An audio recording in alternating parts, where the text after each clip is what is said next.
దేవుని పరిశుద్ధ నామమునకు ఘనత, మహిమ, ప్రభావములు కలుగునుగాక. హల్లెలూయా. మరొకసారి ఈ అనుదిన బైబుల్ ధ్యానములకు మీ అందరినీ మన రక్షకుడు ప్రభువైన యేసు క్రీస్తుల వారి పరిశుద్ధ నామంలో ప్రేమతో ఆహ్వానిస్తున్నాను. ప్రియులారా, క్రీస్తు ప్రభుల వారి దేవుని రాజ్యమును గూర్చినటువంటి ఉపమానములను మనం ధ్యానించుకుంటూ ఉన్నాం. ఈ దినము మరి యొక్క ఉపమానాన్ని గురించి నేర్చుకుందాం. 3వ ఉపమానము మత్తయి సువార్త 5వ అధ్యాయము 15వ వచనం నుంచి చదువుకుందాం. మత్తయి సువార్త 5వ అధ్యాయము 15వ వచనం నుంచి చదువుకుందాం. మనుష్యులు దీపము వెలిగించి కుంచము క్రింద పెట్టరు, కానీ అది ఇంట ఉండు వారికందరికీ వెలిగిచ్చుటకై దీపస్తంభము మీదనే పెట్టుదురు. మనుష్యులు మీ సత్క్రియలను చూచి పరలోకమందున్న మీ తండ్రిని మహిమపరచునట్లు వారి ఎదుట మీ వెలుగును ప్రకాశింపనీయుడి. ధర్మశాస్త్రమునైనను ప్రవక్తల ప్రవచనములనైనను కొట్టివేయవచ్చితినని తలంచవద్దు. నెరవేర్చుటకే గాని కొట్టివేయుటకు నేను రాలేదు. ఆకాశమును భూమియు గతించిపోయిననే గాని ధర్మశాస్త్రమంతయు నెరవేరు వరకు దాని నుండి ఒక పొల్లైనను ఒక సున్నాయైనను తప్పిపోదని నిశ్చయముగా మీతో చెప్పుచున్నాను. కాబట్టి ఈ ఆజ్ఞలలో మిగుల అల్పమైన ఒకదానినైనను మీరి మనుష్యులకు అలాగున చేయబోధించువాడెవడో వాడు పరలోక రాజ్యములో మిగుల అల్పుడనబడును. అయితే వాటిని గైకొని బోధించువాడెవడో వాడు పరలోక రాజ్యములో గొప్పవాడనబడును. శాస్త్రుల నీతి కంటెను పరిసయ్యుల నీతి కంటెను మీ నీతి అధికము కాని ఎడల మీరు పరలోక రాజ్యములో ప్రవేశింపనేరని మీతో చెప్పుచున్నాను. ప్రియులారా, ఇక్కడ యేసు క్రీస్తు ప్రభుల వారు మరి యొక్క ఉపమానాన్ని వారికి చెబుతూ ఉన్నాడు. ఆ ఉపమానములో వెలుగును గురించి ఆయన మాట్లాడుతూ ఉన్నాడు. దీపమును గురించి ఆయన మాట్లాడుతూ ఉన్నాడు. మరి మనుష్యులు దీపము వెలిగించి కుంచము క్రింద మంచం కింద పెట్టరు అంటూ ఉన్నాడు. మార్కు సువార్తలో గనుక మనం ఆ మాటలు గమనించినట్లయితే మార్కు సువార్త 4వ అధ్యాయం 21వ వచనం నుంచి గమనిస్తే అదే ఉపమానాన్ని పరిశుద్ధుడైనటువంటి మార్కు ఈ విధంగా తెలియజేస్తున్నాడు. యేసు వారితో ఇట్లనెను, దీపము దీపస్తంభము మీద ఉంచబడుటకే కాని కుంచం క్రిందనో మంచం క్రిందనో ఉంచబడుటకు కాదు. రహస్యమైనవన్నీ బయలుపరచబడకపోవు, దాచబడినవన్నీ బహిరంగము చేయబడును. వినుటకు చెవులున్నవాడు వినుగాక. మరియు ఆయన, మీరు ఏమి వినుచున్నారో జాగ్రత్తగా చూచుకొనుడి. మీరెట్టి కొలతతో కొలుచుదురో మీకును అట్టి కొలతతోనే కొలవబడును. మరి ఎక్కువగా మీకు ఇయ్యబడును. కలిగిన వానికి ఇయ్యబడును, లేని వాని యొద్ద నుండి వానికున్న కొంచెమును తీసివేయబడును. యేసుక్రీస్తు ప్రభుల వారు మరి ఆ దీపస్తంభమును గురించి, దీపస్తంభమును గురించినటువంటి ఉపమానాన్ని గురించి మాట్లాడుతూ ఉన్నాడు. ప్రియులారా, మరి ఇక్కడ ఉన్నటువంటి ప్రాముఖ్యమైనటువంటి విషయం ఏమిటి అంటే వెలుగునివ్వడానికి దీపము ఇక్కడ చూస్తూ ఉన్నాం. ఆ దీపమును వెలిగించి దీపస్తంభము మీద మనుష్యులు పెడతారు, కానీ అది రహస్యముగా ఉండటానికి కాదు వెలిగించబడేది. అది వెలుగునివ్వడానికే దీపము వెలిగించబడుతుంది.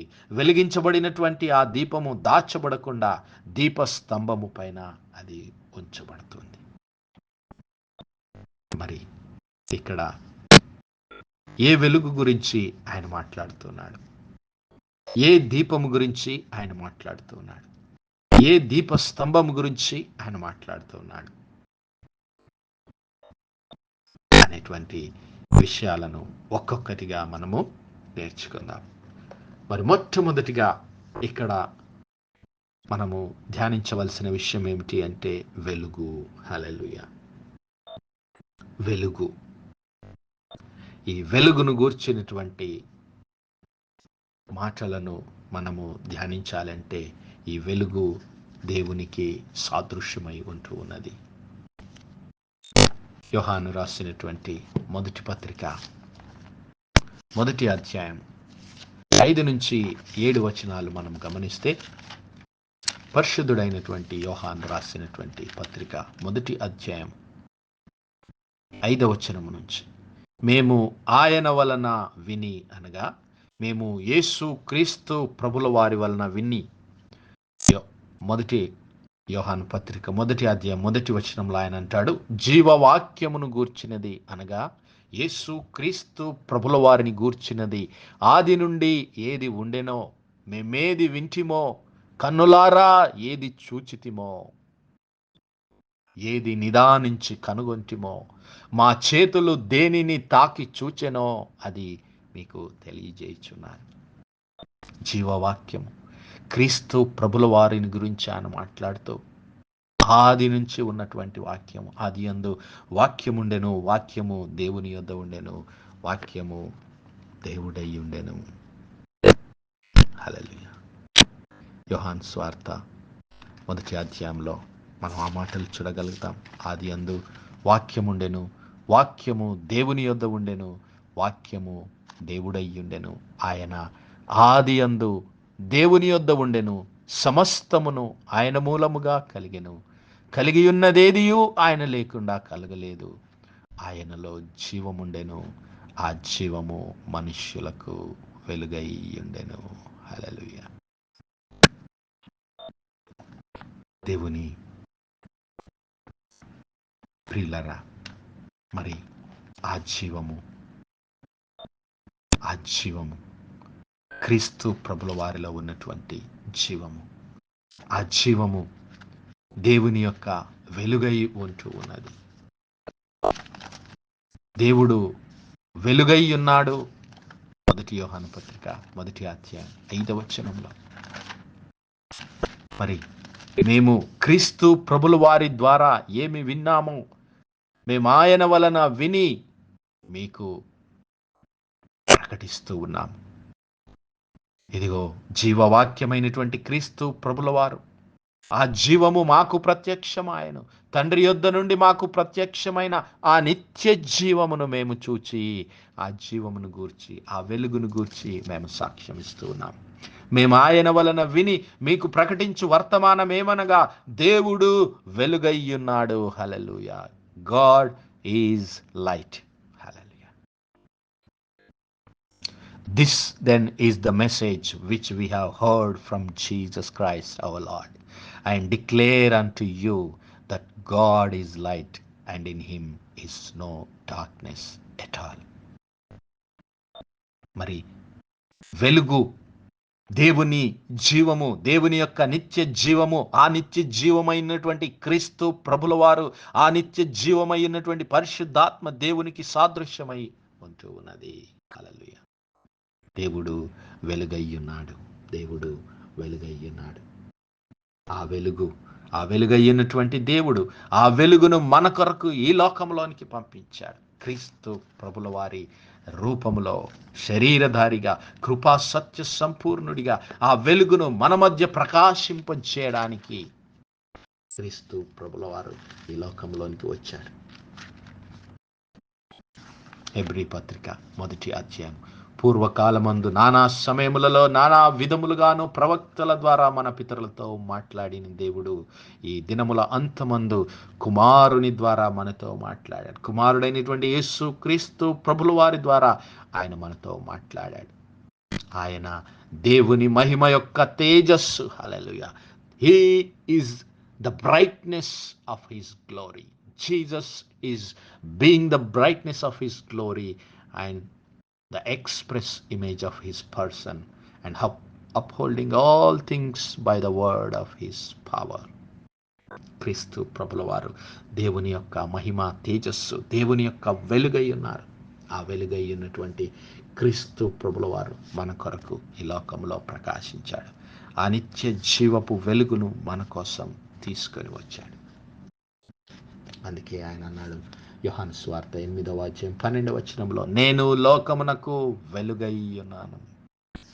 యేసయ్య పలికినటువంటి మాటలు. నేను లోకమునకు వెలుగై ఉన్నాను. నన్ను వెంబడించువాడు చీకటిలో నడవక, నన్ను వెంబడించువాడు పాపములో నడవక జీవపు వెలుగు కలిగి ఉండును. హల్లెలూయా. నన్ను వెంబడించువాడు మరణములో నుండి జీవములోనికి దాటి ఉన్నాడు. హల్లెలూయా. వెలుగు నిత్య జీవమునకు సూచన ఉంటూ ఉన్నది. క్రీస్తు ప్రభుల వారు ఆ వెలుగై ఉన్నాడు. భక్తుడైనటువంటి దావీదు అంటాడు, నీ వాక్యము నా పాదములకు దీపము, నా త్రోవకు వెలుగై ఉన్నది. హల్లెలూయా. దేవుని వాక్యము, దేవుని మాటలు మనకు వెలుగునిచ్చేవిగా ఉంటున్నాయి. రాజు అయినటువంటి సొలొమోను అంటాడు, సామెతల గ్రంథం 20:27లో, నరుని ఆత్మ యెహోవా పెట్టినటువంటి దీపము. హల్లెలూయా.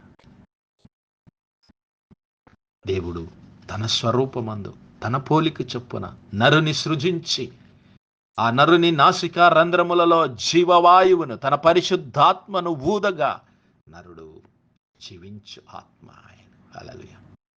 దేవుడు తన జీవపు వెలుగులతో మానవుని సృష్టించాడు, నిర్మించాడు.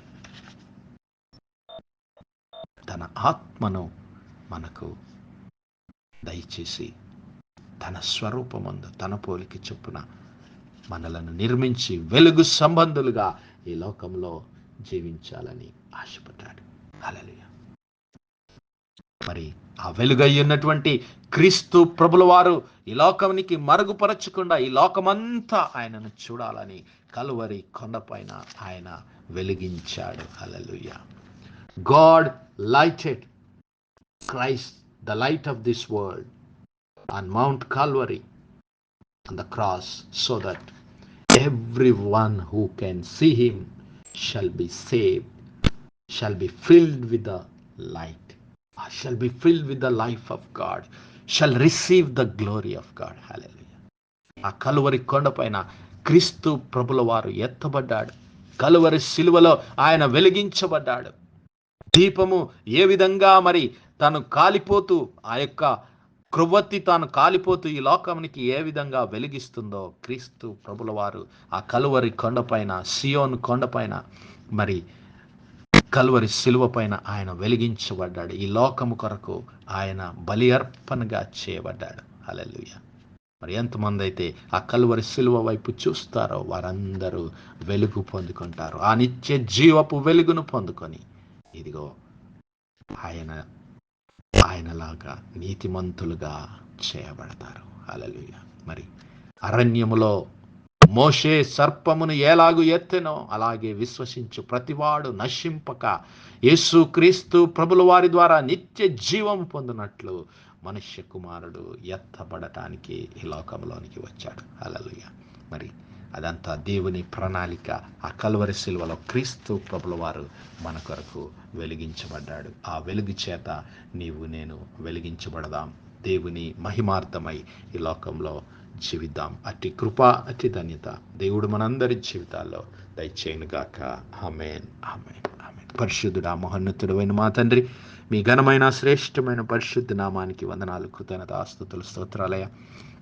మరొకసారి మా ప్రభు, మీ ప్రియ కుమారుడైన యేసు క్రీస్తు ప్రభుల వారి పరిశుద్ధ నామములో దేవా, మీ కృపా సింహాసనం యొద్ద ప్రార్థిస్తున్నాం తండ్రి. దీనివల్ల మీరు చేసిన మెల్లన్నిటిని బట్టి మీకు వందనాలయ్యా.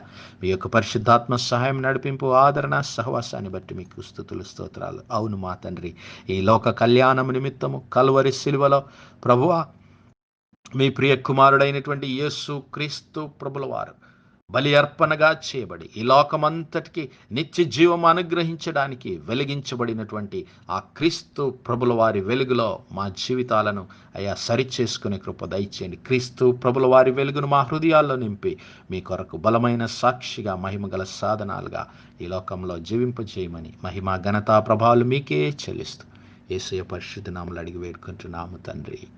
ఆమేన్, ఆమేన్, ఆమేన్. God bless you all. Praise the Lord. Shalom.